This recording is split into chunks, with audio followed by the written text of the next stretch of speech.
안녕하세요. 소박한 대강문 인사드립니다. 지난번 온실속 주식 투자 1부에 이어서 2부를 진행하려고 하고요. 1부에서는 단일 종목만 가지고 투자를 했었죠. 그거를 이제 2부에서는 복수 종목 투자에 대해서 확률적 접근을 해보려고 해요. 근데 그 전에 중요한 가정을 하자면 여기서 가정하는 확률의 발생은 종목 간에 서로 독립이라는 거예요.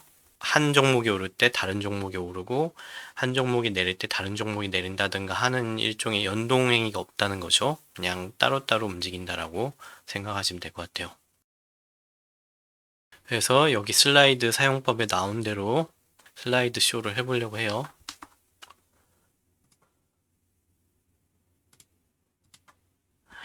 그래서 지난 1부에 단일 종목 투자에 대해서 얘기 드렸던 거고요. 그 결과를 좀 요약하자면 작은 변동성도 시간이 지나면 큰 결과 차이가 난다는 거예요. 큰 범위로 결과가 나올 수 있다는 거죠. 그 다음에 한 종목 장기 투자를 한다는 얘기는 실제 존재하는 온갖 위험을 부담하는 행위라고 말할 수 있어요. 그러니까 위험을 줄이기 위한 어떤 방안도 갖지 않은 채로 투자를 하는 거죠. 약간 맨몸으로 투자를 하는 행위라고 생각하시면 돼요. 그래서 생각해 볼 수 있죠. 이제 한 종목만 투자하는 게 아니라 여러 종목에 투자하면 어떤 점이 달라질까? 그래서 2부에서는 복수 종목에 대해서 투자를 하려고 하고요. 그 다음에 독립 확률을 가진다라는 거 앞서 얘기 드렸죠. 뭐 복수 종목이라 해봤자 간단하게 설명하기 위해서 두 개의 종목만 쓰거든요. 내가 가진 자산을 두 개의 종목에 절반씩 투자한다. 그 두 개의 종목은 각각 서로 독립적으로 움직인다. 라고 가정을 한 거죠.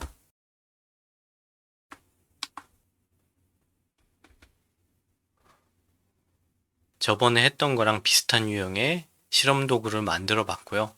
이거를 좀 이용해서 몇 가지 예제를 들어서 설명드리려고 해요.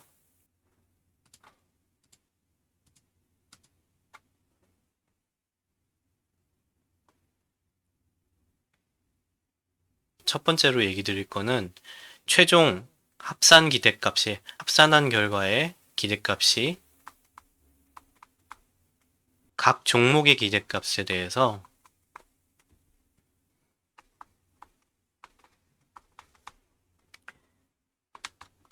산술 평균한 형태로 나온다는 거예요. 그리고 계속 반복적으로 말씀드릴 건데 요 편차가 있거든요. 편차가 있는데 최종 합산된 결과의 편차가 계속 단일 종목에 투자했을 때보다 훨씬 편차가 줄어든 걸 알 수가 있죠. 여러 종목에 분산 투자해서 합산했을 때는 나타날 수 있는 결과의 편차가 감소한다는 거 얘기 드릴 수 있을 것 같아요.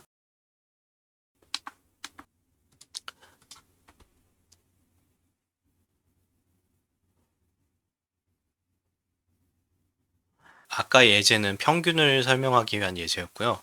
이제 평균을 가능한 한 1에 고정을 시키고 분산 투자의 결과가 1로 나왔죠. 근데 여기서 보시다시피 편차가 단일 종목으로 치면 편차가 이 정도였고 이렇게 두 개가 있었던 거죠. 근데 최종 결과의 편차가 줄어들었다 라는 걸 얘기 드리는 거예요. 가능한 한 여러 종목을 섞으면 섞을수록 결과의 편차가 조금씩 줄어들 거라는 거를 우리가 생각해 볼 수 있는 거예요.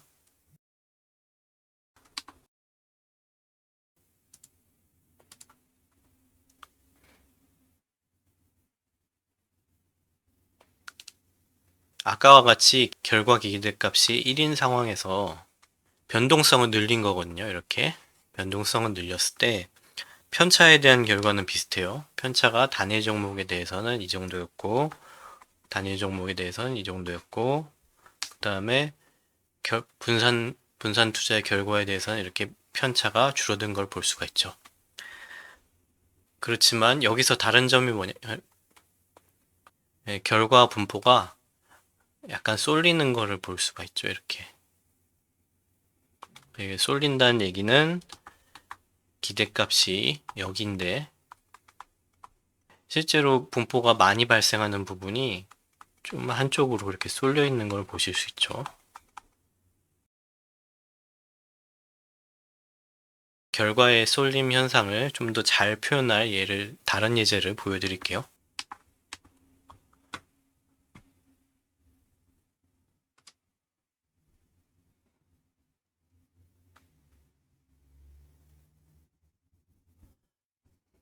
파란색 종목의 변동성을 높여놓고 주황색 종목의 변동성은 낮췄죠.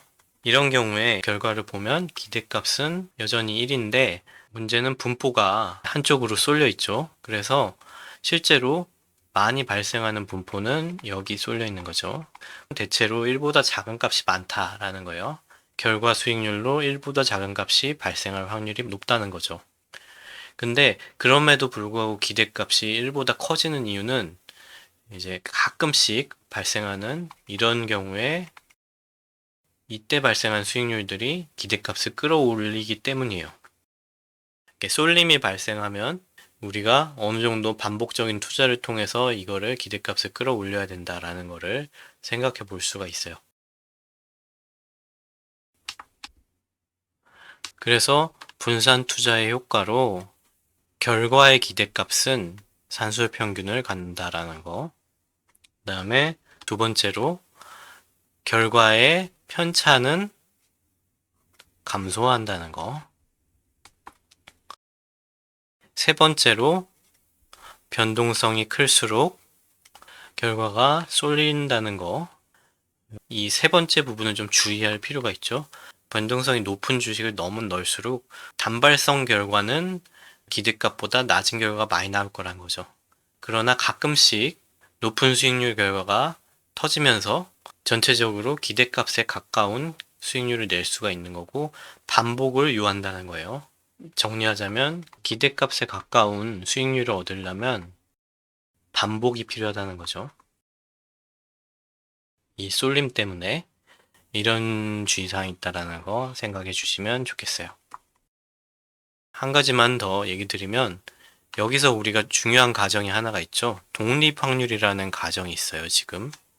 근데 이 독립확률이라는 가정이 현실 세계에는 그렇게 들어맞지 않는 게 반대되는 예제를 드리면 일부 종목 간의 가격 변동이 연동되는 경향이 있어요.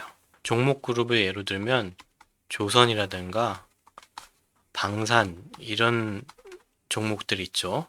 이런 종목 그룹에 들어있는 종목들은 오를 때 같이 오르고 내릴 때 같이 내리는 경향이 있는 거죠.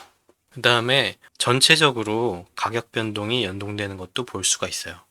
예를 들면 내란 시기에 모든 종목이 같이 떨어지는 거 보실 수 있고 그 다음에 친 주식시장 정책이 나오면 전체적으로 같이 오르는 거 보실 수 있죠. 그래서 두 가지 반례를 실제 세계에서는 가격이 완전히 독립적으로 움직이지 않는다. 3부에서는 이제 좀 극단적인 연동의 예를 들어서 결과를 살펴보려고 해요. 결론을 드리자면은 우리가 왜 분산 투자를 해야 되는지 이유를 알 수가 있겠죠. 변동성이 큰 종목을 담으면 반복적으로 투자를 하는 것이 필요하고 변동성이 작은 종목들을 담으면 상대적으로 반복적인 투자가 덜 필요하다는 것을 우리가 알 수가 있었어요.